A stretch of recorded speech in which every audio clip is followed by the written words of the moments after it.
What's happening, everybody? Welcome to the channel. It's your boy RogueWraith coming at you with another Apex Legends video. In this one, we are looking at the patch notes for Legacy coming on up. I want to keep this as short and sweet. This is not my typical video. Of course, we're more or less about the tips and tricks. We're about the gameplays, but I wanted to kind of go over, give you my thoughts and just some different reasonings for why I believe Respawn is doing this.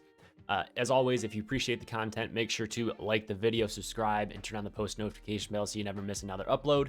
And if you want to skip ahead to very specific chapters or even read this for yourself, the timestamps are down in the description below, as well as the patch note link that'll take you directly to EA.com. And hope you sit back, enjoy the video, get into it.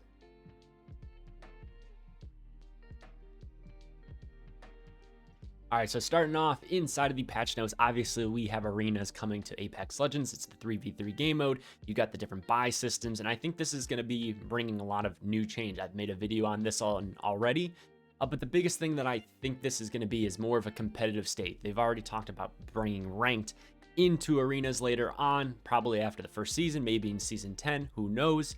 But this is going to be really nice because it's going to create a different atmosphere and a different playstyle. I think you're seeing a lot different metas being brought into arenas as opposed to the typical BR. I think you're going to see Lifeline really be dominant inside of arenas just because of that res. I think you're going to see some other legends kind of step up. Maybe Mirage is going to have some more use to him. Rampart, maybe. I don't think so, just because of the different high grounds and all this other stuff. But I think arenas is really going to shake this thing up. There are going to be two different maps the way this thing's going to work. Party Crasher, which is essentially a little city. It's called Oasis. It's crashed down, and it's going to be one of the maps, right? You have Phase Runner. This is a new map that is over on World's Edge. This was custom designed. Both of these maps will always be inside of arenas, but what they're doing is putting it on a weekly rotating scale. You're going to have artillery. You're going to have a place over on Gardens with it, which is Olympus, and you're going to have Thermal Station.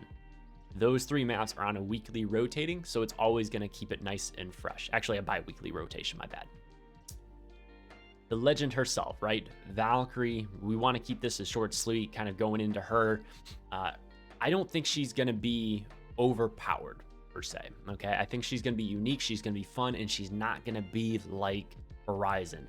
A lot of the things that I want to see within this game and with Valkyrie coming out is her passive, those VTOL jets. It's a jump jet, right? You'll be able to hover in the air. It's a double jump. You have a limited amount of fuel, and watching the different things and the different gameplays that have been already posted, it's going to come back like 4 or 5 seconds, something like that. And it's a slow climb. It's not a rapid and you have all your fuel back.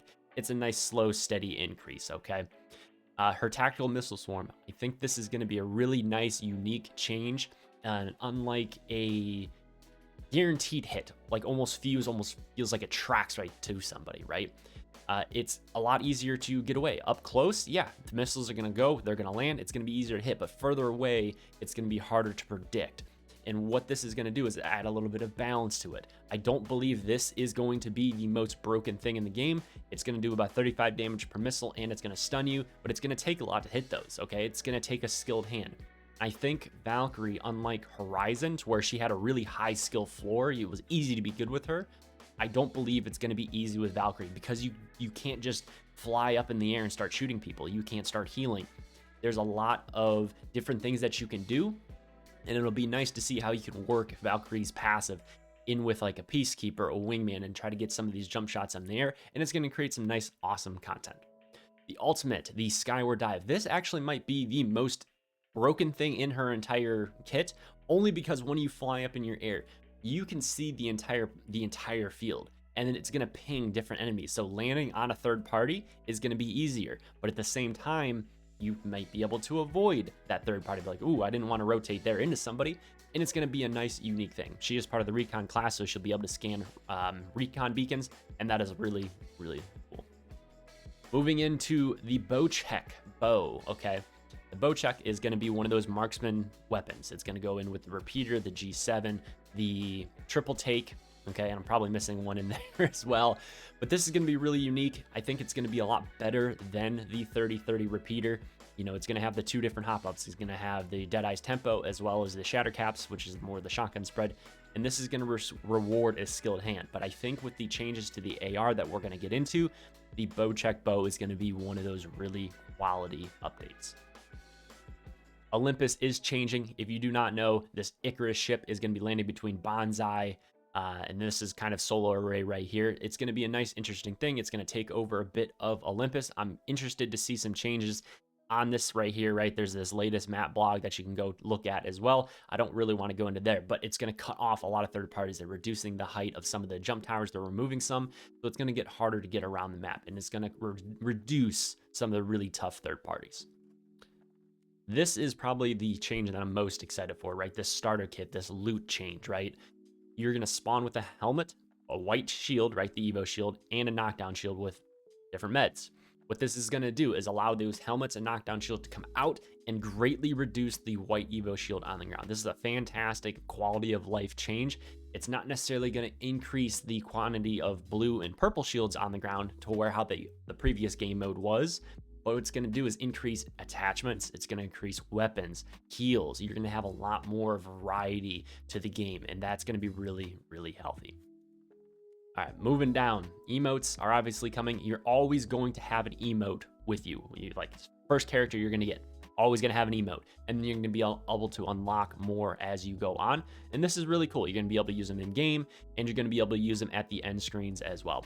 Now, obviously, first thing you would immediately think of, well, what about Peeker's advantage, right? They are enabling an anti-peek that's going to not allow you to do this and really take this competitive mindset and prevent you. This is a really nice change.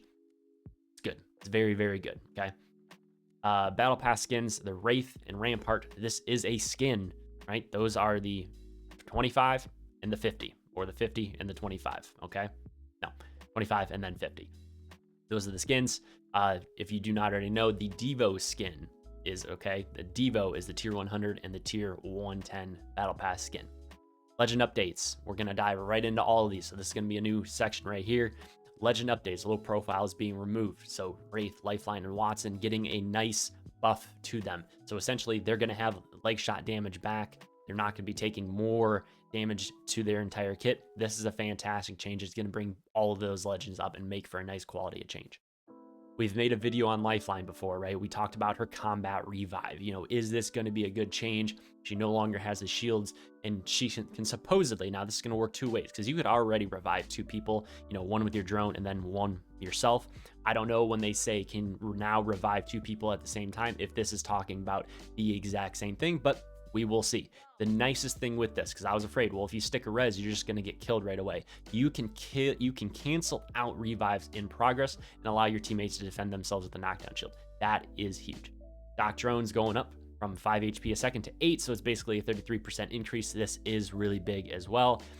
Maybe not the biggest change. I think the care package is going to be really nice, going from 6 to 5, and it's guaranteeing a team upgrade. That is huge. Octane stim, going from 4 seconds to 1 second. Being able to stim, it's almost instantaneous. That's huge, but you are getting a huge health cost to that. 12 to 20, you can feel it. Trust me, you can feel that one. But the biggest one, they're nerfing his jump pad slightly, increasing the bolt spread while in the air and shooting from the low launch pad trajectory. That's a big nerf, but it's also probably needed to bring Octane back down to earth. Loba, you're now able to run and slide at full speed while aiming, throwing when it's in the air, and you're no longer being slowed when you've landed. That's really big. The bugs are getting fixed. There's probably still going to be some that pop up, but they're still working on those. And in order to balance out her kit, they're increasing the cooldown from 90 to 120. Okay. Now you're still going to start with 50%. It's just not going to come back as fast. Horizon, this is a big one. She got neutered. She absolutely got murdered on this one. Gravity lift speed, so the faster you go up, 30% down. Reduce that side-to-side acceleration, and you limited the top of that gravity lift to 2 seconds. In addition, they're also increasing the cooldown from 50 to 20. This one, it was a really big nerf. I think if you reduce the lift speed, you needed to do one or the other of the next 2, right? Either make it reduce side-to-side acceleration, but let her stay up at top, or don't reduce the side-to-side acceleration and limit the time on top. I thought this was a little bit too much, and we'll see if she can maybe get a buff in the near future, because I think she's going to need it after this one. Fuse, 2 stacks of knuckle clusters, and you're getting it in 20 seconds rather than 25. Nice buff to Fuse. They don't want to really make him so his abilities only kill people. They still want to give Fuse some form of weapons, and that's going to be a nice little change. I think this is a nice change to Fuse. Might bring him up a little bit, but we'll see. Thickened out Bangalore Smoke. This is more of a quality of life change from what it used to be. Bloodhound no longer receives assists from I, the Allfather, which is his skin. This is going to be interesting because I think this is going to allow crypto to become more prevalent in the ranked meta. Big change. We'll see. He is now able to scan and open care packages. This is a quality of life change, and you're no longer able to hijack a respawn beacon that's already in use. So if somebody was, I don't know, reviving somebody and that bar was sliding up, you could just go over and tap it. Why you would do that, I don't know, but you can't hijack it from anybody. That's a good change. Moving on to weapons. So we obviously have this marksman weapon category. What this has essentially done, right, is allow a difference between snipers and marksman rifles, as well as ARs. It's separating the headshot damage, and they did a really good job with the AR nerf, which we're diving into momentarily. But what you're essentially able to do with this, right, is it's still going to take the same ammo economy, but you're not going to have as much strafe speed ability. You're going to be a little faster than snipers, and it's just going to add a little bit more balance to all the weapons inside of Apex. The triple take is going into the care package. Peacekeeper's coming out. We are going to talk about those later on. Fully kitted rotations, Bocek, Wingman, Hemlock, R9, and Sentinel are now the gold weapons. Fantastic changes. Shatter Caps and Deadeye's Temple, we already talked about those coming out. The Hammer Points and Skull Piercer are going away. They're getting vaulted for this season, but those weapons are getting buffed in the process. Now, that assault rifle buff that I was talking about, I should say the nerf that we were talking about, the headshot multiplier is going from 2.0 to 1.75. This is a fantastic change only because it gives that marksman rifle, those snipers, a little bit more room in the meta. This is a fantastic change. I really do like this one, and it's going to allow for a kind of a more fluid meta. Okay, it's not going to kill the 301. It's not going to kill the flatline. It's not going to kill the Havoc. It's just going to make them a little bit more balanced in their own areas. Peacekeeper is getting hit pretty good. Obviously, it's got to get nerfed to come out of the care package. It's automatically going to have the choke, but what they're doing is increasing the pellet spread in general, both on the choke and off the choke, to extreme levels. Okay, it's going to be a lot less map worthy, right? You're not going to be able to snipe as much as possible. Your pellet damage is also getting nerfed, so it's going from 10 to 9, so it's going to be a lot more in line with the Mastiff. You're not going to be able to be doing as much damage. It's still the heavy hitter of the shotguns, but it's not going to be as broken. The reload times and the chamber times have also seen a nice nerf. Moving on, triple take's getting its buff, so it's going to have 9 in the ammo. It's going to have 63 in the reserves. The fire rate's getting increased to 1.3. The time to full charge is 1 second, and you're going to be able to hold that charge slightly after leaving the ADS. Your move speed's going to be able to increase during the strafe and outside to basically increase to match other marksman weapons. This is a fantastic one, and it's not going to be as accurate when you're in the air and aiming down sights. Havoc, increased recoil controllability. So you remember how the Havoc used to have a really controllable recoil, and then it got really nerfed. Okay, well, they've kind of reverted it slightly. It's not quite as extreme, but it's going to be more usable in mid-range fights. But it's also seeing that nerf with the headshot multiplier. So it's kind of a rework, not a buff or a nerf. Spitfire, getting the recoil reduced. Getting the recoil controllability reduced early in the pattern, right? So it's going to be a lot harder to control early on, a lot like how the end of the mag is. So this is a nice change. They're still going to be monitoring it. Just make sure it's not too powerful still. We'll see how that works. The 30-30 repeater also getting a change. They increased the leg damage multiplier from 0.75 to 0.85, and the ADS speed has been increased whenever you're strafing while ADSing, right? So this is going to be a really interesting change. I don't think this was the issue with the 30-30. I think the biggest issue is that bullet velocity, but we'll see how it performs.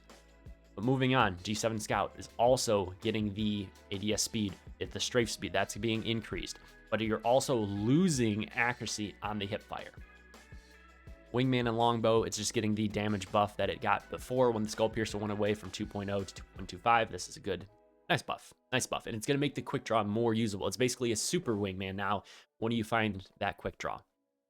Mozambique P2020, I'm going to talk about these hand in hand, right? The hammer points are going away, but they're getting their base damage and their base viability increase. So when you land on a weapon and you don't have hammers, you're not automatically hosed. The Mozam's going from 4 to 2, or from 4 to 6 for his ammo, and it's moving the lower 2 pellets in, so it's going to be more accurate. The P2020 is going from 15 to 18, but they're reducing the fire rate. It looks like a huge fire rate change. It's really not. You're still going to be able to possibly 4-tap somebody to the head with the P20. This is a really nice change. Not going to be as strong as before, especially late game, but these are still really nice changes. Arc stars, right? Because this is still technically a weapon, right? The aim and movement slow is removed from the initial stick. So this is a good and bad, right? You're going to be able to possibly survive now. You're absolutely not hosed when you got stick, but the opposite side of that, it's still going to stun you after the fact. And if you run into your team, this could be a problem. Okay, Arc stars getting a nice little change there. Moving into quality of life, badges are being sorted. You're going to be able to see everybody's health when you're sorting through a death box, and you're going to be able to favorite season quests and challenges. This is nice, basically nice quality of life things. The club invites, you can now include what you want to play when you send your club mates a party invite via the club tab. So basically, if you want to play ranked, you can do that. They're fixing ranked. Fixed edge cases where abandonment penalty would incorrectly be applied due to server errors, so quality of life. And this is the biggest, probably the most underrated change of the entire thing. The flight path adjustments. You're no longer going to see a lot of edge flight paths with the ship. You're going to see a lot more in the middle, allowing you to fly to basically any POI you want on the map. Ring updates, they're kind of adjusting these a little bit more, shrinking the ring 4 pre-shrink from 2 to 1.45. The ring shrinking speeds going from 33 close time to 40. So there's a bunch of different things, but these are really nice. And then a bunch of different bug fixes that we don't want to necessarily get into. That is it for the patch notes, okay? That is everything. Hopefully you all enjoyed. Hopefully got through this at a fair amount of time, but at least it's sectioned off so you can just jump to whatever you want. Hopefully I didn't ramble on too much. I appreciate everybody's time here today.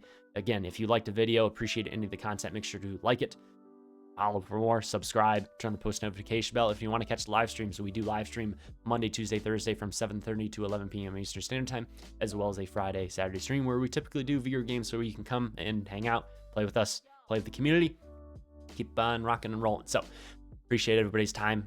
Stay safe, stay beautiful, stay healthy. Most importantly, peace and bless. Until next time, everybody, it's been your boy Rogue, and I'm out.